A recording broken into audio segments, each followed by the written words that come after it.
Good evening, everyone. Welcome to this meeting of the Planning Committee.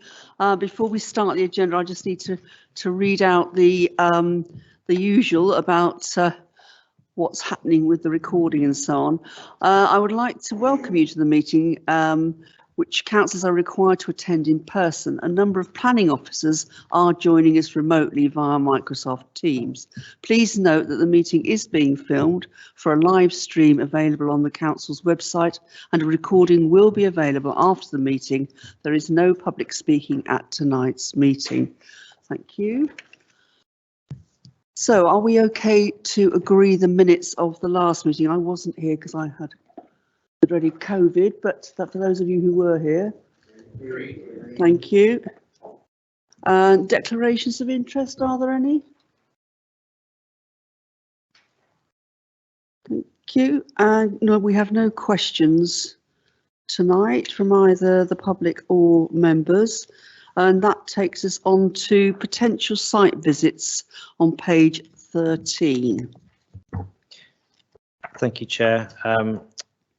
As per recommendation 2.1, there's the 1015 Oxford Roads on the list. Officers are not suggesting that we visit that. So really, it's then a question of whether members agree that, but also if there are any other sites that members wish to visit. Has anybody got any suggestions? No? Right, and as I understand, we'll need to visit land at Battle Street, and it will be accompanied now because of a request from a neighbour, yes? That's right, yes. So just a quick update on the Appendix 2, previously agreed site visits. 205 to 213 Henley Road, we're looking to arrange a visit on the 23rd of March. Caversham Park, there's no update due to the progress of the application as things stand. Land at Battle Street, as you mentioned, looking to visit on the 23rd of February. That'll be an accompanied visit with your agreement. And the Curzon Club, 362 Oxford Road, suggesting an unaccompanied visit, and we'll provide a briefing note for members. Okay, thank you. Anybody got anything else they wanted to say on site visits? No. Okay, thank you very much. Let's go on to planning appeals on page 17. Thank you, Chair. Just ask members to note contents of the report and just draw your attention to a good appeal decision over the report, Appendix 2, 24 to 26 Wantage Road, and quite a pleasing decision. Chair. Councillor Gavin. Thank you, Chair. I'd like to welcome the decision 24-26 Wantage Road. And it's not a confession, but I actually lived at 26 Wantage Road from 1980 to the year 2000. And during that period of time, it's interesting because they all have long back gardens, those houses that face onto Wilson Road, or don't face onto Wilson Road, back onto Wilson Road. And during that time, that 20 years, we must have been approached 2, 3, maybe more times by developers trying to buy our back gardens. And we resisted as a community. We all got together, but they were mostly then family houses along that street. And I know now there are a lot of HMOs along that stretch, which may mean it's more desirable to sell off the long back garden. So I'm absolutely delighted that the inspectorate upheld our decision to refuse this, and I hope that will send a message to developers that grabbing back gardens and making really crowded developments in those sorts of areas is not appropriate. Thank you. Absolutely agree with that. Councillor Page. Chair, can I just refer to another appeal that isn't on the agenda that will be coming to us, and welcome the result that we got this afternoon in respect of 111A Watlington Street. And when officers bring forward a report to, I presume, the next committee, could they please ensure they address the and respond to the very welcome comments that the inspector made about the status of the conservation area appraisal, and also the comments that he made about unacceptable living conditions in new residential properties. And Chair, you will recollect this was an application that officers recommended for approval, which this committee then refused, went to appeal, and the inspector has upheld the committee's decision, which is very welcome. And it's a long appeal decision with a lot of useful comments that I think will assist planning officers and the committee in future deliberations. So I just flagged that up today with no particular steer, but look forward to the officers' interpretation of this important decision. Thank you, Chair. Thank you. Anybody else want to say anything? In which case, thank you very much, and we'll note that and move on to prior approvals on page 25. Anything to add? No, thank you, Chair. Nothing to add. Thank you. Anybody want to ask questions or make comment on this? No, in which case we can note that as well. Thank you. And then we go on to the report on performance monitoring. Julie, to speak to this. Thank you. Thank you, Chair. So at Planning Applications Committee, we're advised. Can you hear me now? Yeah, it's okay.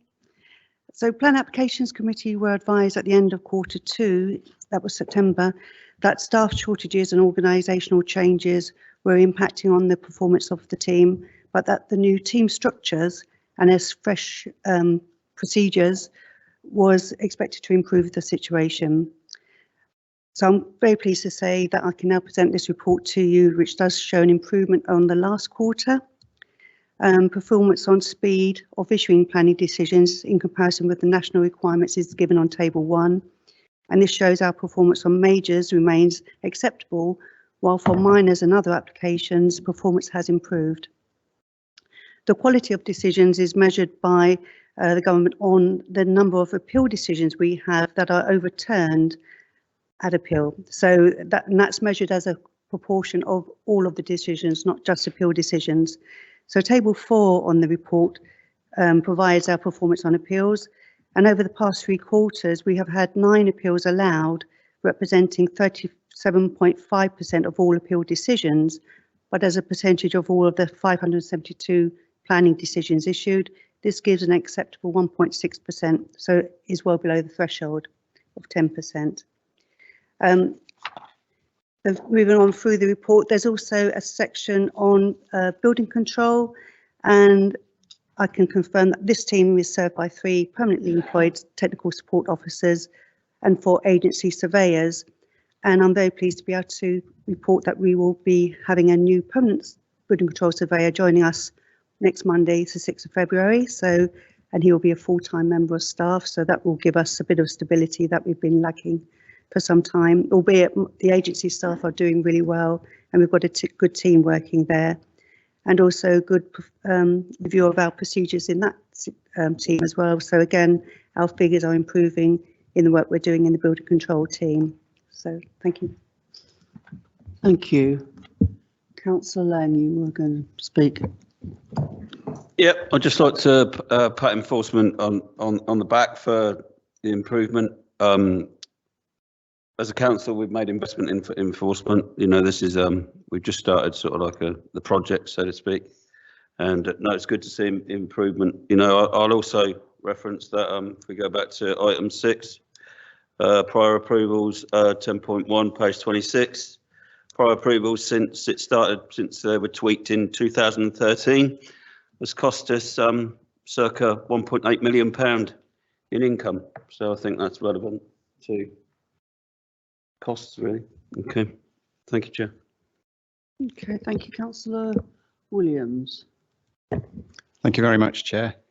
Good to have you back. I don't know who that other fellow was, but he was very good.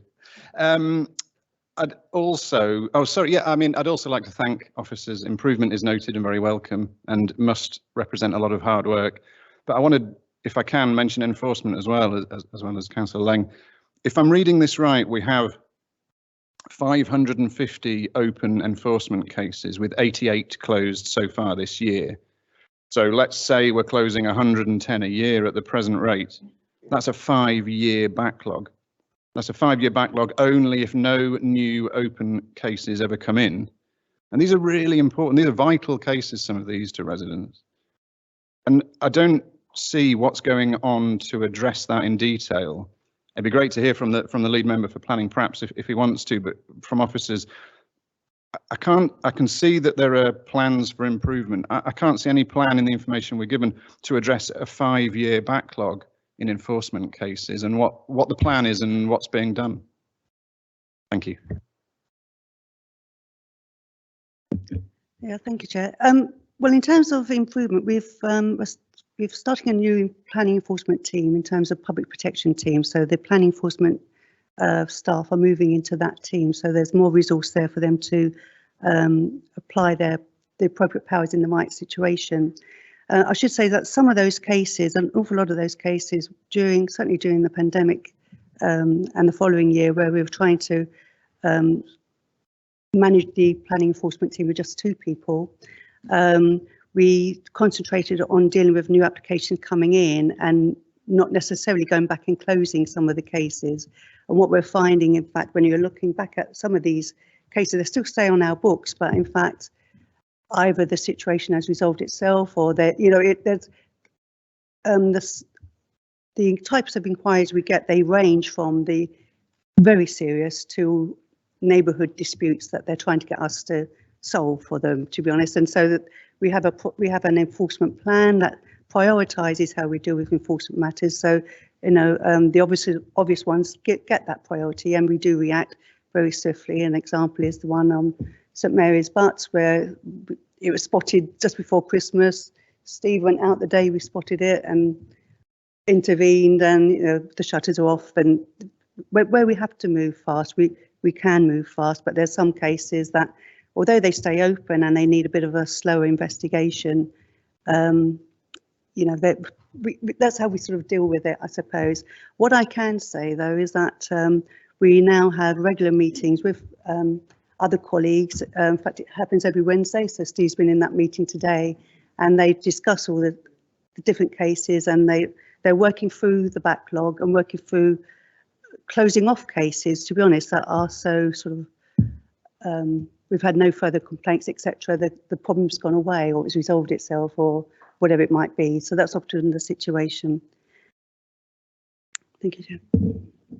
Councillor Lang, do you want to come back as well?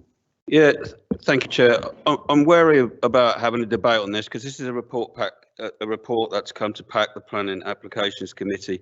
You know, maybe these things should be discussed, and I mentioned it before, at Strategic Environment Planning and Transport Committee, where we could have a more robust debate. You know, this is a report from officers. What I will say is we've got funding coming to budget. Hopefully the Greens can support us in enforcement. We've got extra legal support coming in. We've got combined enforcement now, and I don't want to use government speak, but really this is relatively new to it. That's not an excuse, but this is about ramping up enforcement. You know, we've had an enforcement policy for a long time. We've had COVID in between, not talking like the government blaming COVID at all, but this is about ramping up. We are improving things. You can see things are improving. We had a backlog of some 600 cases. Yeah, it is improving. I will state, yeah, you can hold me to it. Thank you. Thank you, Chair. Seeing anybody else, so thank you for the report, Julie. Can we note the report? Thank you. And that takes us on to the planning applications to be considered. And the first, we haven't got any public speaking tonight, so we can do them in the order they're on the agenda sheet. Item 8 on page 41, which is 62 Goldsmith Road, which I missed the discussion on last time, but it's brought back from last time. Thank you, Chair. Yeah, Thank you, Chair. Chuck, I think it's going to introduce this one. Oh, right. Thank you. all right. Thank you, Chair. Thank you. Yeah, the application side. You're muted, I think. Sorry, say that again. Hello, can you hear me? Sorry, you're still muted. We can't hear you. No, I'm not muted now. Can you hear me now?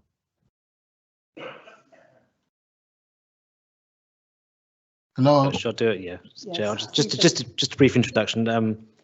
Sorry, Chuck, we I was can't hear you struggling at to hear you, all. Chuck, I'm afraid. Because Yeah, for some it's all reason right. you're muted, so Steve's going Yeah. to pick up That's the fine. introduction. Sorry about No, thank you, Chair. Yeah, as you know, this was deferred from your last meeting. Primary concerns were about the quality of the living accommodation within the HMO, particularly daylighting to the kitchen area at the rear. Also some concerns about the absence of a few conditions. So the report's been brought back to you. The revised plans have been submitted by the applicant, which show quite a significant increase in the number of windows and roof lights to the kitchen area, which should significantly improve daylighting to that space, and also additional conditions, or the usual conditions we would put on for an HMO in terms of the tenant management plan that's suggested, recommended condition 15, the parking permit controls. So that's largely to do with the improvement to the living accommodation. Thank you, Chair. Thank you. Councillor Page. Oh, and can I just point out that the actual report starts on page 39, not as the agenda says on page 41. So that may have, just in case, I'm sure you've all spotted it, but yeah. Councillor Page.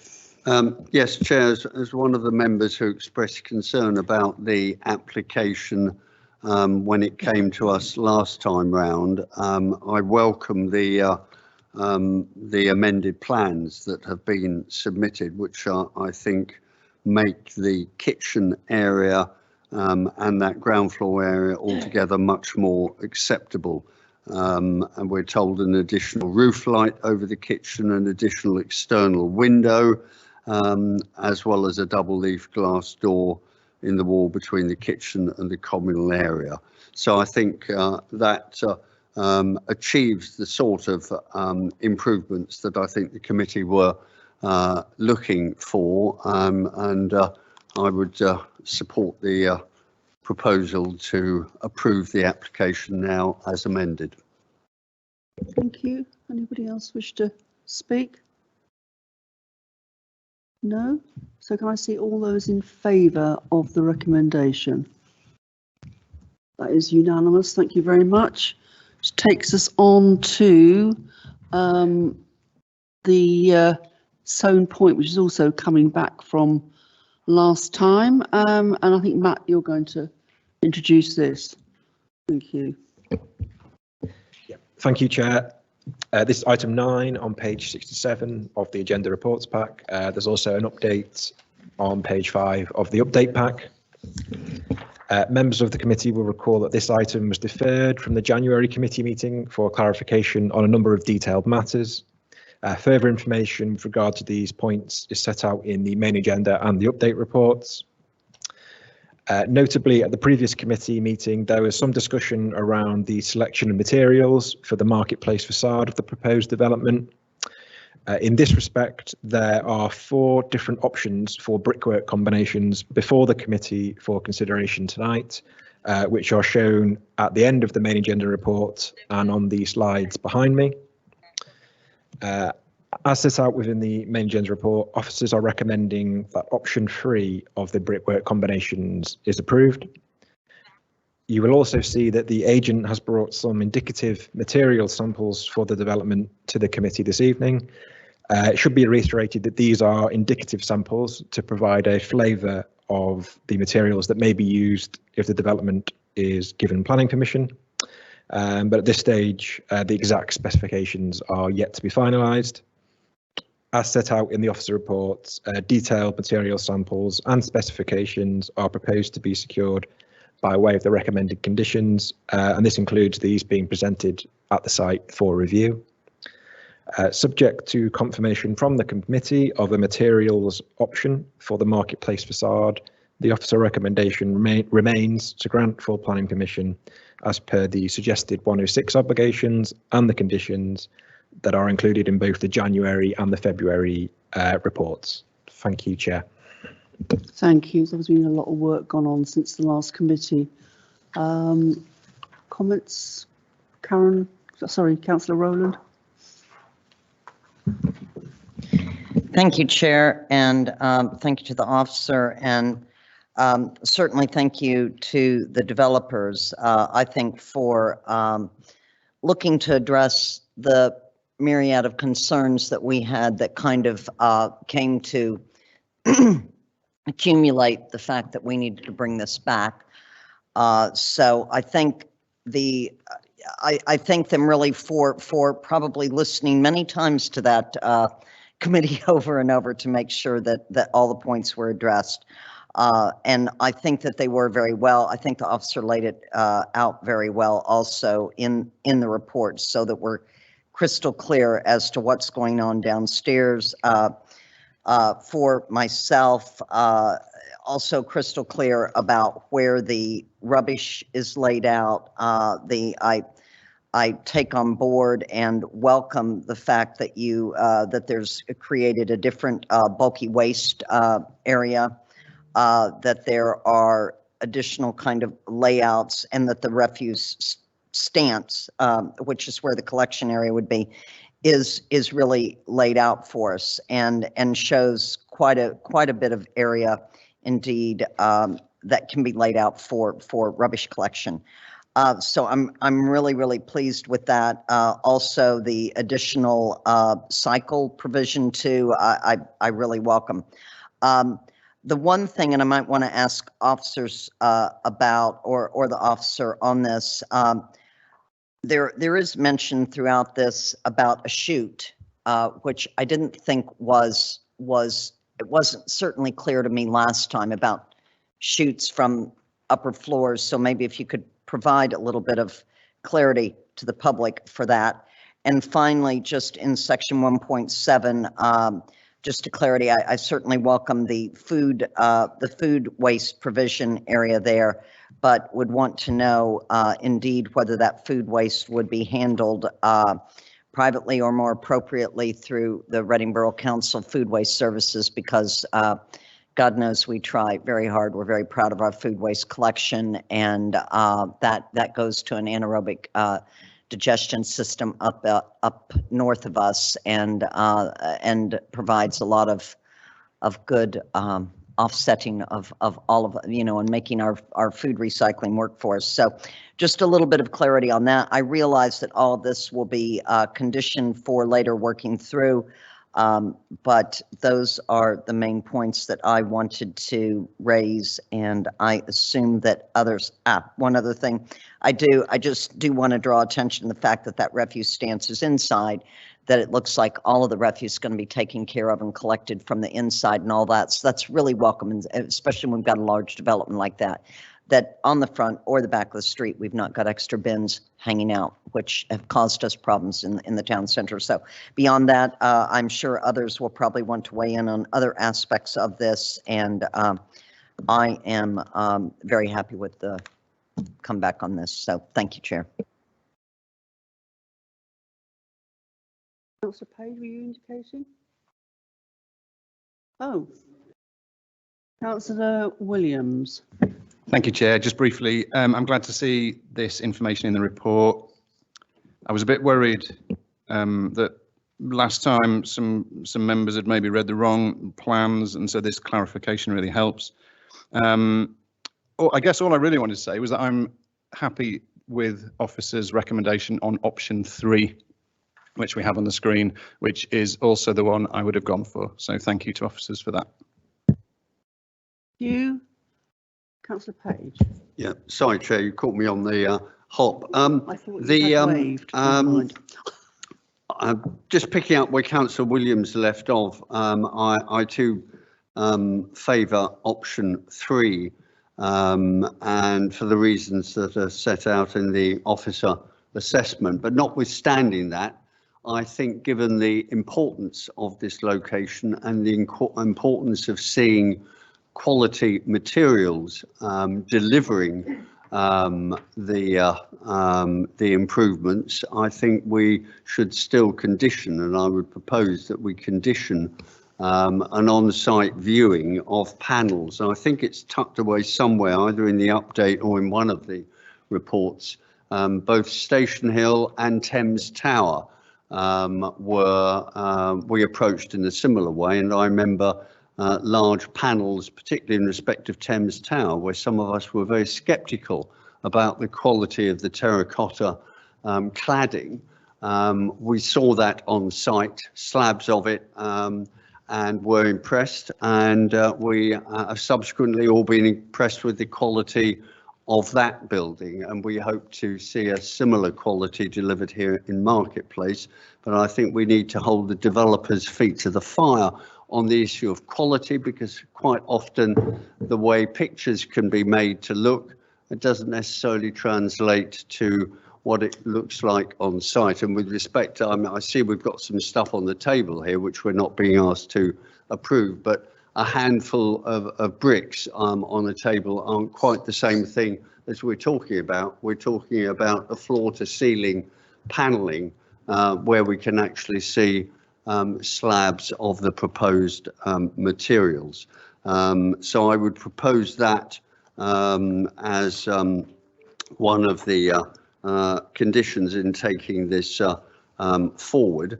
I welcome the other changes that are, or welcome the other information that's been provided, and I would just remind colleagues that whilst this is at the application for the top part, which delivers obviously contributions in terms of affordable housing and other benefits, the main development which sits beneath this application is of course the famous rabbit hutches, which under the prior approval regulations deliver no contribution whatsoever towards essential infrastructure, education and leisure provision, which is going to come under increasing pressure in the town centre as we get more flat development brought forward.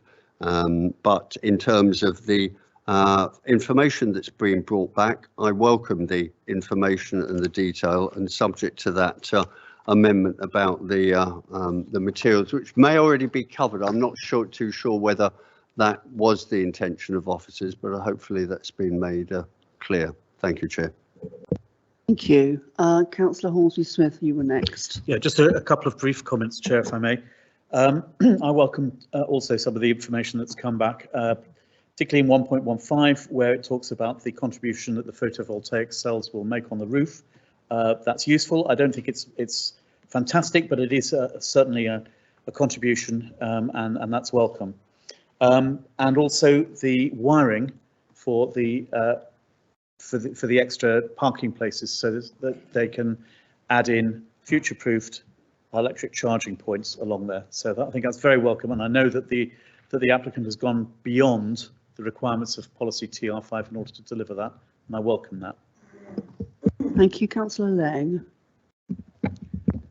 Thank you, Chair. Thank you, Matt, for the work you put in. Thank the developers for their little representation. I'll have a closer look later. I suppose I should say that I prefer option 3, speaking as a person who's colourblind actually, but I do like the, and I do like the brutalist architecture as well, as I would like minuted in that last meeting we had. So yeah, I mean, obviously, as mentioned in the last pack, I'm glad that the officers have removed condition 33, which was the rooftop terrace curfew, as I call it. I would like it minuted. I think that's for the benefit of the residents, you know, that they can use their outside spaces. It's important. Town centre living, I think it's almost a definite they should be able to use it at night time. I would also like minuted, if possible, that it states in the last sentence of 3.3, the management company for the development would also be able to manage access to communal areas. So I hope they do take responsibility for loud music and such, and it's maybe set into the tenancy agreements or something, you know, because we wouldn't want enforcement to fall back on the council after being quite flexible with the condition. Thank you. Thank you. Not seeing anybody else. Is there anything you wanted to come back on? Oh, sorry, Karen, I didn't see you. You go and then we'll get Matt to just. Yeah, sorry, Chair. I just wanted to come back in on another point too.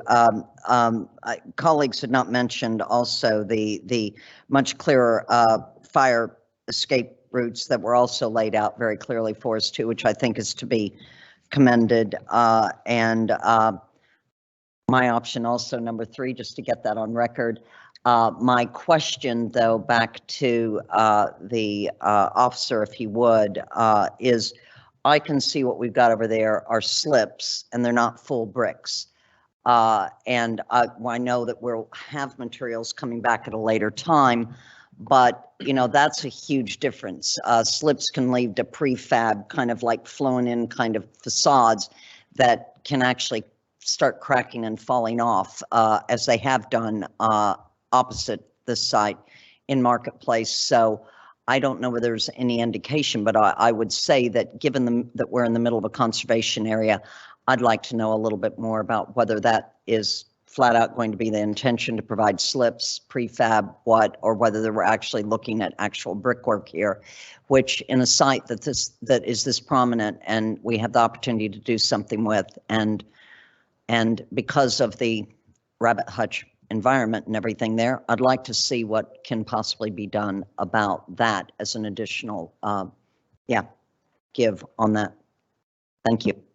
Thank you. Matt, do you want to come back on some of that? Thank you. Yeah, thank you, Chair.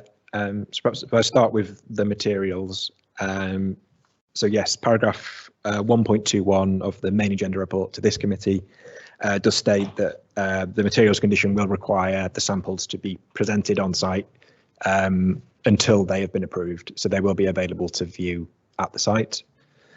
In terms of the samples here, yes, my understanding is the materials will be brick panels, brick slips. It won't be full bricks.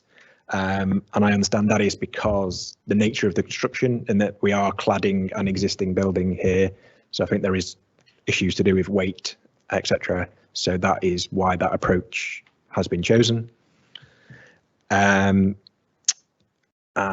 moving on to the queries about the waste. Yes, it's proposed that there will be waste chutes, which will mean residents on the upper floors of the building won't need to walk all the way down to the store to deposit their waste. There will be an opening where they can pop the waste in and it will go directly down into the bin store. And that will be managed by the management company to make sure the chute's clear and everything like that. Again, there is the condition on there to secure the waste management strategy, so that will be included in that, how that works. And the query about the food waste. So yes, food waste will also be collected via private collection. But I understand that the food waste will still be recycled, so it will still go to an anaerobic digester, as does the council's food collection. Okay, thank you. I'm not seeing anybody else, so. Yeah. Just come back on the bricks. Can we make it clear, and the developers here this evening, that we will see a proper display, not just a repeat of that? Because that isn't acceptable in terms of what we're talking about. We're talking about full panels showing exactly, I mean, Steve knows what we're talking about, and it's what we've seen on Station Hill and for Thames Tower. Through you, Chair. Thames Quarter as well. Yeah, I think we could probably clarify within the wording of the condition as well. I think you mentioned kind of floor to ceiling kind of panels, showing the full specification of the construction, so we can articulate that probably within the condition, just to make it absolutely clear what's expected. Thank you. Subject to that being clarified in the minute, can I see all those in favour of approving this application? Thank you. That's unanimous. I understand that the developers would like a couple of minutes just to remove their material so that they don't have to sit through the rest of our agenda. Is that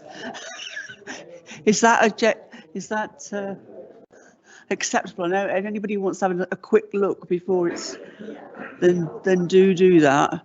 But please do remove your stuff in a couple of minutes. Thank you.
I think we're probably okay to continue now. Which takes us on then to page 141 and the report on Bamborough Close. Oh yes, there's another page. I don't know what's happened to the page numbers this. All right. And I believe that Beatrice Malama is going to introduce this if she can get the connection. Beatrice. Thank you very much, Chair. Good evening, members. This application relates to a site. Sorry, Beatrice, we can't hear you. I think we're going to have to get Steve to do it. Apologies, but. No, I won't read it as well as Beatrice, but I shall. Thank you, Chair. I shall. This application relates to a site 56 to 90 Bamborough Close, which is a two-storey block of flats. The application has been brought to the Planning Applications Committee as it's owned by Reading Borough Council, so it's a Reg 3 application. Planning permission sought for the proposed internal and external refurbishment, and these works would include the replacement of wall insulation and cladding to the exterior, new windows, communal doors, new gutters, fascias and soffits. Exterior walls are proposed to be finished in render on insulated boards in a combination of cream and grey colours, and the doors and windows would be aluminium grey colour. Balconies would have glass balustrades. Internally, there's a proposal to remove internal walls within communal halls. As a result of the proposed works, the appearance of the building is considered would change. However, the size of the building would remain the same. Proposed works are overall considered to improve the general appearance of the building. There's an update report on page 11 of your pack, and these include revised plans that confirm there's no works to the roof, which was an ambiguity previously. No objections have been received, and the application is recommended for approval as per page 139 of the main agenda. Thank you, Chair. Thank you very much. Councillor Gavin. Thank you, Chair. I very much welcome this application. These buildings, which I think were they 60s, were they originally built in the 60s? And no doubt when they were built with the most modern materials and were thought to be cutting edge, but they are tired and they're inefficient. And they're ours, they're Reading Borough Councils, and they need to be upgraded. They need to be properly insulated. They need new proper windows that fit and will keep residents warm. So this is a huge improvement. It's an investment, and I welcome it completely. It will actually change the nature of the look. The original look is quite sort of broken up, whereas the rendering and the new look, I think, is much more modern. The new windows look much more in keeping with modern architecture. So I think it will be a great asset to that part of South Reading. And as I say, welcome it enormously. Thank you. Anybody else? I'm not seeing anyone else. So can we agree the recommendation to? Yeah, thank you very much. And that takes us on to the Caversham Road former Carter's site on page 147. I think that page is right. And that's Tom Bradfield to introduce this. Thank you. Thank you, Chair. Good evening, everyone. So as an introduction, this is a site on Caversham Road near the roundabout with Vaston Road. It's an allocated site, part of a larger allocated site for residential in the local plan. The existing buildings are mostly vacant, other than an MOT centre, which is still running. They used to have a retail at ground floor, and then in the deeper part of the site, industrial units. The proposal seeks to demolish all buildings on the site and erect 3 blocks of flats and 2 terraces of houses, which is 60 units in total, split between 21 one-bed flats, 18 2-bedroom flats, 11 3-bedroom flats, and 10 4-bedroom houses. It's proposed to provide 30% affordable housing, which is split across all of the unit types. and the access to the site is proposed to remain from the same point. There are two accesses on the site, one slightly to the north along Caversham Road and one further to the south. The main access route to the north will essentially become the new access to the site, and the other will be closed up. It's proposed to provide 30 car parking spaces and policy compliant cycle parking as well. In terms of updates to the report, there's only one really.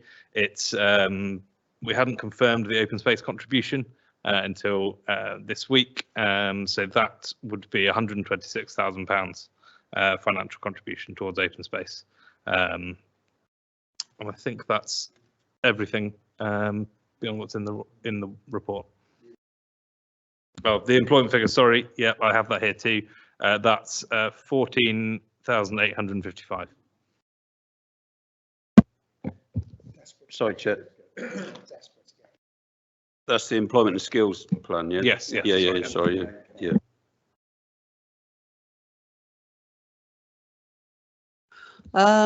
Thank you. I've got a number of people indicating. Councillor Ennis first. I haven't got a Lenges speech about materials. Not as good as that. I'm in.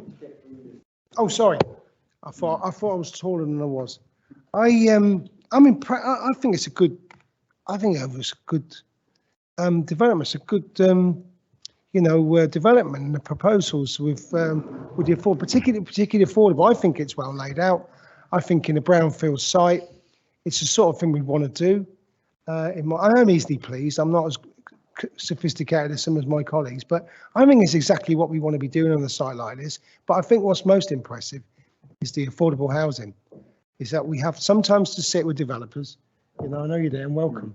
And we have to sit and discuss and cajole and argue, and do we have to negotiate? Do we have to play hardball? Does it be difficult? And to have a negotiation with 30% affordable with housing as well, I think is very much to be welcome. And I'd like to see going forward that we have more of this, and that we don't have to have major arguments with developers about affordable, because affordable means everything to Reading. And we can go back and tell people, centre of town, it's a good area, that they can get a decent chance of a place, because many particularly young people have got no chance whatsoever. And some of the flats, and we have to, and we get the blame as a council about it, but we argue and argue and argue for affordable housing. And it's good and welcome that we've got it laid out here, 30%. So thank you. And I look forward to some more decent developments, in brownfield sites, which would meet our affordable housing, genuine affordable housing criteria. So thank you. And it's a good mix of housing as well. Yeah, absolutely. Thank you.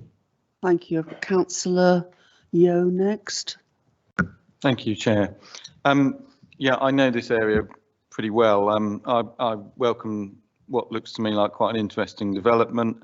In particular, as Councillor Ennis says, the 30% affordable housing, and that we haven't had to go back and forth over how much there ends up being.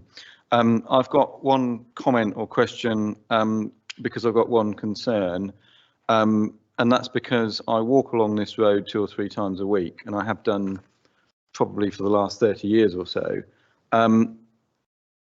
The report we received talks about the traffic, and that there's likely to be a reduction in the overall total journeys in and out of the site once completed. Well, I can understand that, but the problem for me is I've very rarely seen vehicles coming in and out of the old site over the years, either for the MOT centre or for Carter's, and this is largely because they will have been specifically at or around rush hour. So if you go outside of rush hour, hardly anything comes in or out at all.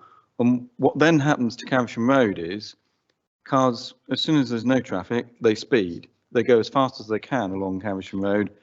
And as you come off of the roundabout into Caversham Road, if cars are coming out of that junction, the new junction that we'll have there, if they're making either, it may be less of a problem if they're making a left turn, but if there is a right turn possibility, it will potentially become a major accident site for that road.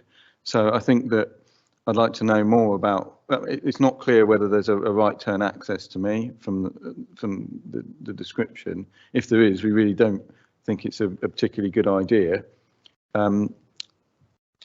So I'd like a bit more clarity about that, and a bit. I mean, really, it needs a bit more consideration as to the out of hours traffic, because what will happen now is with the development, cars can come in and out whenever they like. So you'll have, if I'm walking home tonight, and in 2 years' time, there will be cars coming out of there at 9 o'clock at night or 8 o'clock at night, and cars coming into that, not expecting somebody coming out of there. So that's the issue I have with it. But other than that, I think it looks pretty good. I'm going to ask, well, I don't know if you can get Darren Cook online, but we'll have a go. Thank you, Chair. Can you hear me? No.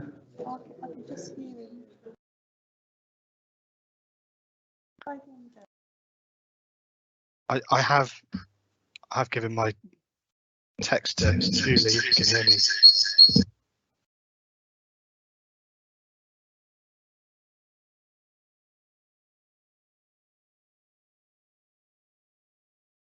You able to hear me at all?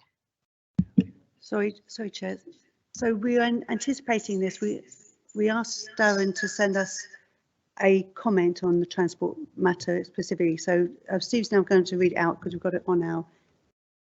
Hopefully that will answer your questions, and if not, we'll have to, I don't know, ask Darren to send another message from above.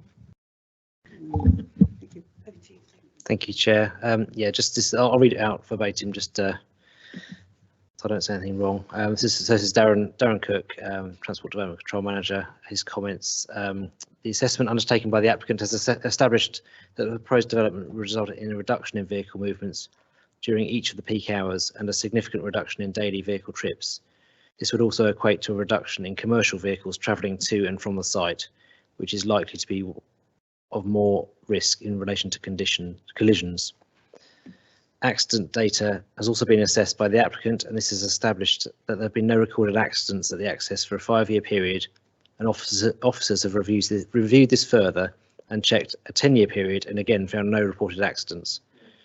We've also worked with the applicant's transport consultant to ensure that the design of the access can allow for two-way movements at the junction so as to avoid vehicles queuing to turn left into the site, therefore reducing the possibility of a rear-end shunt on Caversham Road. Visibility from the access to the east is not standard, but given that this is an existing access and the visibility is not worsening as part of the development, we would not have any grounds in which to request an improvement to the visibility display. The Section 278 or Section 38 Highways Work Agreement will also necessitate the submission of an independent road safety audit to review all works to be undertaken, and therefore any further improvements could also be suggested at that stage. The scheme also includes the benefits of closing off the access located on the Caversham Road, Vaston Road roundabout itself, which will hopefully help in reducing accidents at the roundabout and any indiscriminate parking along the site frontage. Given all of the above, the scheme does present an improvement to the existing situation and would comply with the requirements of the NPPF without the need to include the provision of a left-in, left-out arrangement. It should be added that as we're adopting a section of the internal road network, should this become an issue in the future, then this gives us greater scope to alter the access arrangements to a left-in, left-out only in the future. Thank you, Chair. Right, anybody? Councillor, did you want to come back at all, Councillor? Yeah.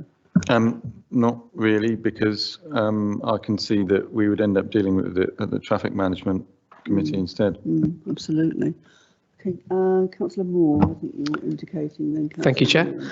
I'd like to echo Councillor Ennis's comments about especially pleased to see a brownfield site come into use, especially now the Carter's shop is obviously closed, and really pleased to see it meet 30% affordable housing off the bat. That's really good. Haven't got to moan about that here. That's great.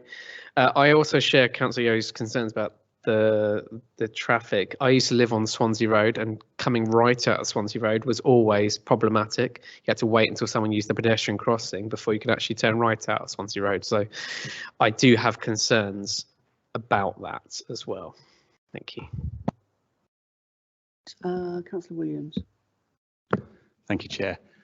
Yeah, it was an odd site visit, this one, because we all just stood around in a car park, but it did give us the chance to speak to the architect and the developer. So I wanted to say thank you to them for answering our questions on the site visit.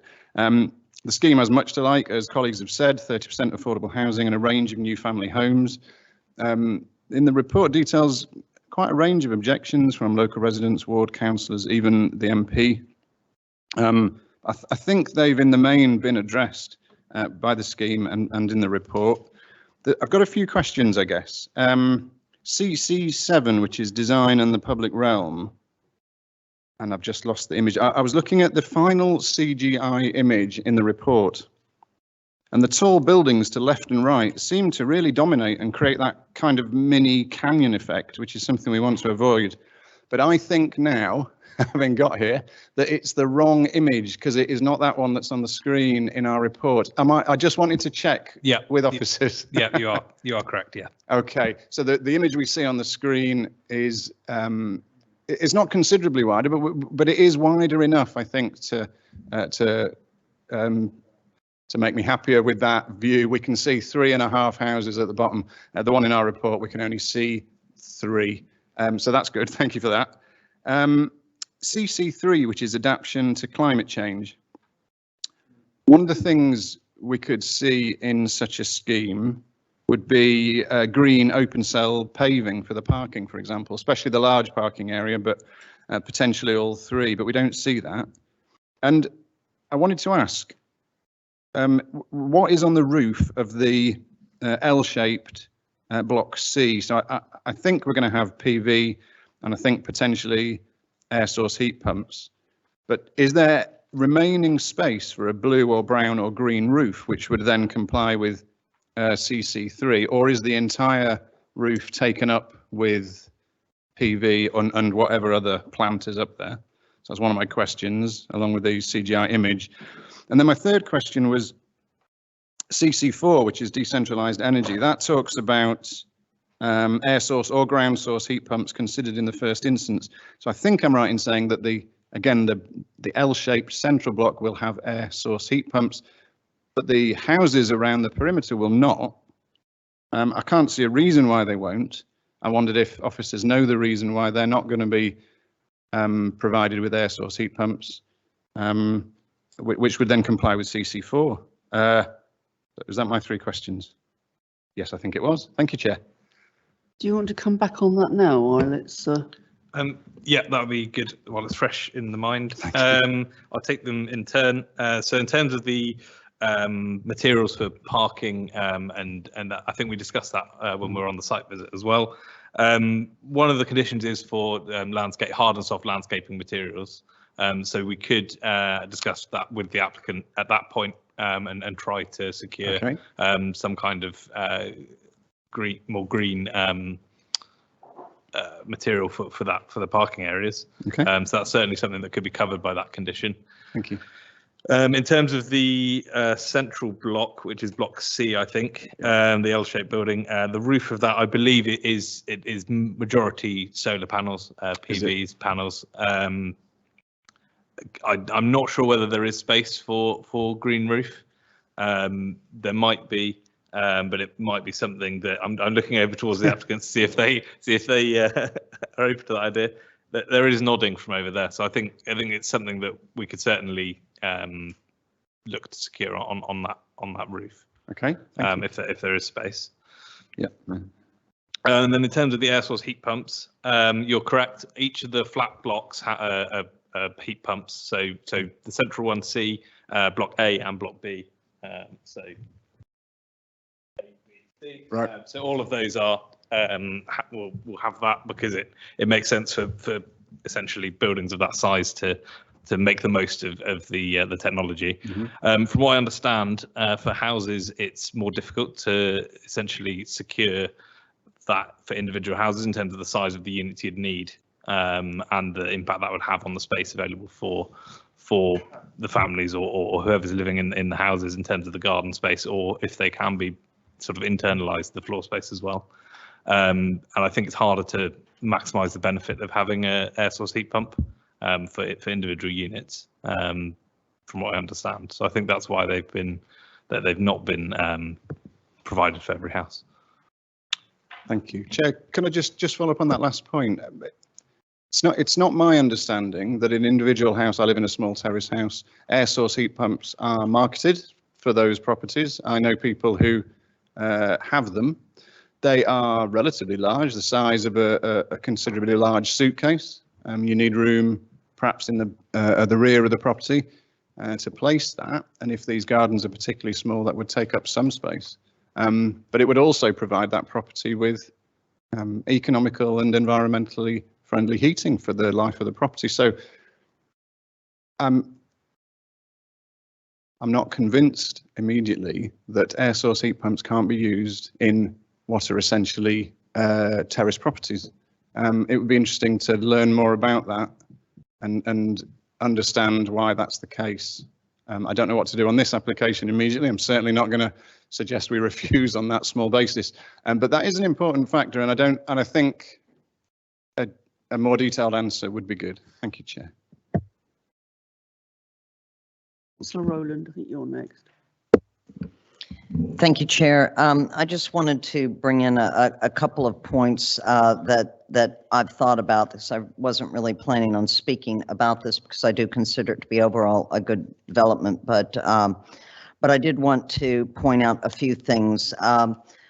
First off, just for a little light touch, the natural environment, I was flabbergasted, section 1.84, where I'd gotten ready to go to task with the planning officer, but the biodiversity gain was not 2.015%. It was 2,015% net gain in habitat units. So I didn't have to go after him for that. That was actually quite good. I mean, I realize we're dealing with a urban center area that's not got any trees or anything like that, and so we are looking at new trees, new shrubbery, and actually a good point for biodiversity. The other thing that I wanted to raise, though, was section 1.53 in regards to the boundary wall that is existing facing the Swansea Road residents. And I might assume that we might have a few Swansea Road residents in the audience this evening that may have some concerns about that. I was really pleased with the discussion about that in section 1.53, where the developer realizes, quote, and the officer states, it's a rather unique situation wherein the residents there are really connected to that wall. I went on a site visit with it and saw it from the back of their properties and feel that they want the retention of that high boundary wall, and so that would be secured by a condition. I think that's condition number 30. So I wanted to check on that because it's talking about whether they're able to actually retain that wall or whether they need to put in new brick should that wall fail or anything like that. Because the other thing that might be important is that it's not an historical site or anything like that particularly, but if materials from the demolition could be used, and I think there had been discussion about that possibly used in other areas throughout the site. But I didn't know how engaged residents would be in that process when that boundary wall was actually tested out. So I'd like to kind of understand how that might work. Finally, if you could speak to me about parking permits, which I'm pretty sure are conditioned in there, so there would not be extra parking permits. I believe that probably is condition 4. And also, if you could describe to me how the thoughts have been when visitors come to this site and may possibly not find parking on that site, and would there be, what kind of impact would there be on surrounding roads? So, thank you. You want to come back on those now? Yeah, I'll quickly come back. So in terms of the retention of the boundary wall, so the condition essentially would require them prior to development commencing to submit a scheme to demonstrate how the wall would be retained, or if that's not possible, because once you knock down the rest of the building, it could be structurally unsound, how that would be replaced. So there would be a discharge of condition application submitted to the council. I'm sure that the applicants would be willing to discuss that with neighbours at the time in terms of what their reports find and how they would replace it if they had to. We may be able to tweak the wording of the condition to include something like that. Pardon? And then the ward councillors as well. Yeah. Okay, I'll just make a note. Okay. And then in terms of parking permits, yep, you're correct. There's conditions to restrict any new parking permits at the site. So that should cover off any issues on that front. In terms of visitor parking, I think there's essentially parking for each house individually, and then there's shared parking for the remainder, including visitor spaces, I believe, in that number.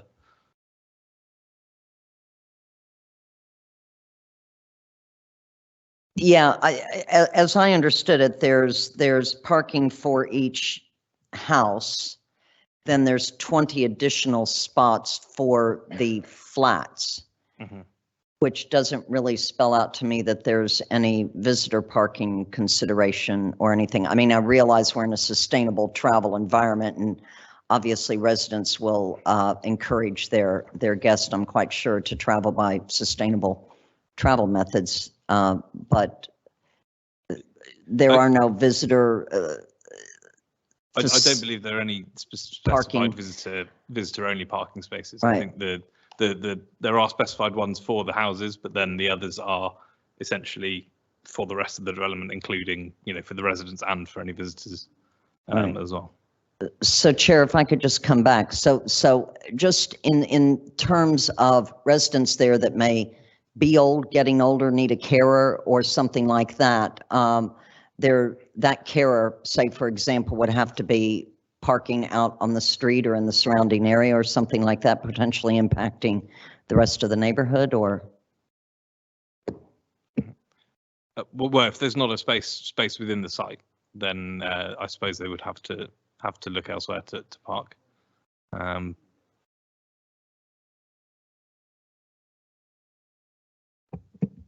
Tricky, but that we'll have to wait and see. Maybe the number of people who go and live there will recognise it's not a very good place to take cars and park and not actually have a car because they're near the station, the buses and all the rest of it. But we'll have to keep an eye on it, and I suspect there'll be some requests for discretionary stuff coming through to traffic management along with the junction. But yeah, Julie. I know, I've got you on my list. Sorry, maybe if I can find, Darren, bless him, is still typing to us. He said, in terms of the visitor parking, sorry, can you hear me? So in terms of the visitor parking, he said that there are some shared bays in the area with up to 2 hour limit on them for use. There's also an area on Great Brigham's Road where there's again 2 hour parking bays. He says that there is a car park management plan conditioned, or recommended to be conditioned, and this could include making provision for carers and essential visitors like that. Right, now I've got Councillor Robinson and then Councillor Page. Thank you, Chair. I welcome this application. I think it looks really good.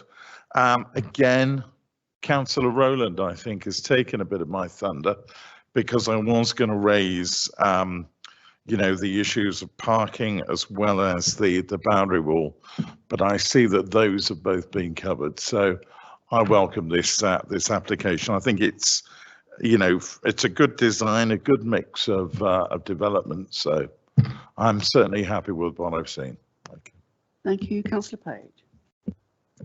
Chair, having represented this area for over 40 years until last May, the Carter's site has been an interesting one. It's been well used. It's been very much an established feature, but of course run down over a number of years. At its heyday, it did also cause complaints from residents of Swansea Road. So we shouldn't think that the former activities on that site were all a land of milk and honey. And the transition over the last few years to a fairly rundown site has not been one that's been welcomed. So this application is a good one. It delivers affordable housing. It's also sensitive to the issues in the area and the conditions that are proposed, and colleagues have referenced the issue of the boundary treatment and the northern boundary wall, all of which needs to come forward with further details for approval. The issue of parking, the parking permits, our standard condition. Residents here will not be entitled to residence parking permits in the adjoining areas, whether it be Swansea Road or whether it be over the other side in Brigham Road or Thames Avenue, and that collection of streets. I welcome the fact that there is the contribution towards Christchurch Meadows.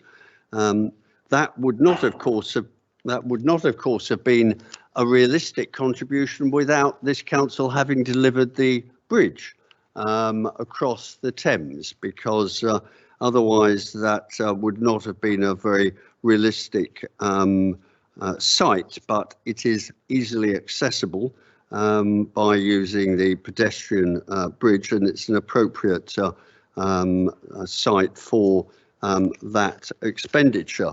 The employment and skills training contribution of nearly 15 grand will be well used, and we've had recently the update report that Councillor Leng brought to, I think, the last policy committee, or was it, which shows the good use of those funds. On the parking front, just 2 points. It hasn't been remarked on, but it is an important element of this application about the car club bay and the provision of a car club vehicle. These are developments of the future. The trend towards car clubs and the important flexibility they offer local residents shouldn't be underestimated. With lower car ownership now a feature, particularly with the younger generation, and that is to be welcomed, the flexibility offered by having a car club on site is substantial and should be an attraction for people to want to live there. So I welcome this, and the fact that a car club vehicle itself has to be provided no later than 1/3 of the units are occupied is an important condition. Lastly, I would return to the point that Councillor Yeo raised at the start of our discussions. I too am very concerned about the apparent sanguine approach that's being adopted to the issue of turning right out of the site. If you look at page 159, where we have the plan, it is, for the reasons Councillor Yeo emphasised, it is close to that roundabout, and off-peak cars do speed going northwards, and whether it be cars coming from Caversham Road itself, from the railway bridge end, or whether they're coming along Vaston Road, there is an element of speeding along there, and I fear, particularly with the difficulties of getting across a dual carriageway, that this is not the ideal arrangement. Now, we the council will be adopting the area shown in orange, and I would like to suggest, Chair, that we add an informative or minute something that will require further consideration of the way this junction is treated, because the applicant is making a contribution towards a traffic regulation order, which already recognises the need for some restrictions at the junction. But I think it will be appropriate for us in further detailed discussions around the site to review that. And clearly, if there were to be a right turn ban, it would have to be enforced with a physical construction in the road. Otherwise, it would be completely ignored. And as in other parts of the borough where we've put concrete dividers in the middle of the road, that could be easily delivered here without in any way compromising the road. But that's obviously for later discussion. But I think, Chair, the developer who's represented here this evening should be aware of the concern that a number of us have about that issue. And so whereas there will be work on a traffic regulation order, that would be the appropriate time to consider whether there should be a left in, left out arrangement and any associated restrictions. So, Chair, that would be, overall, I welcome the application. I think it makes a good use of the site, but I would suggest that we either add an informative or have a minute that references the need for further consideration of that junction. Thank you, Chair. Can we just get a comment on whether we would want to have a minute or a informative?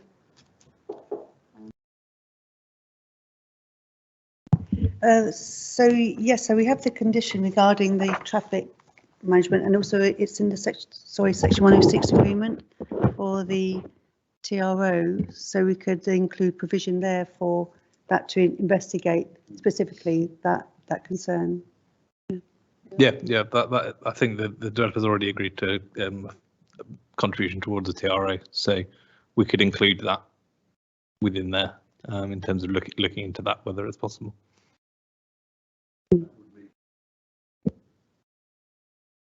Absolutely. Yeah. Okay, I'm not seeing anybody. Oh, Councillor Lang. Yeah, sorry for coming in late, Chair. I actually feel that I should, because I'm probably the only councillor that hasn't commented. So, yeah. And Councillor Ennis, you are as sophisticated as me. Don't worry about it. So, I'm going to praise the developer a little bit for their interaction with local residents and ward councillors and the local MP. Obviously, policy compliant on affordable housing. You know, two 4-bedroom houses, I note in particular.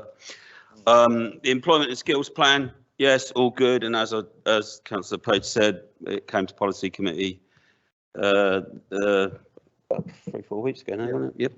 I do wish that some developers, hint, hint, would opt for the on-site part of it, skills training, you know, with apprenticeships, you know, as well as the off-site. I understand there are difficulties with that. And it's only fair on developers. I'm going to make a comment slightly off topic. It's very important and only fair on developers that do stick to their 106 obligations, such as Borough Homes, who are a very reliable developer, that we do stick to our own obligations and pursue those developers that don't follow through with their obligations. Thank you, Chair. Thank you. I'm really not seeing anybody else now, so can we move to a vote on this? All those in favour of approving this application? Thank you. That is unanimous. And that's it. Thank you all very much.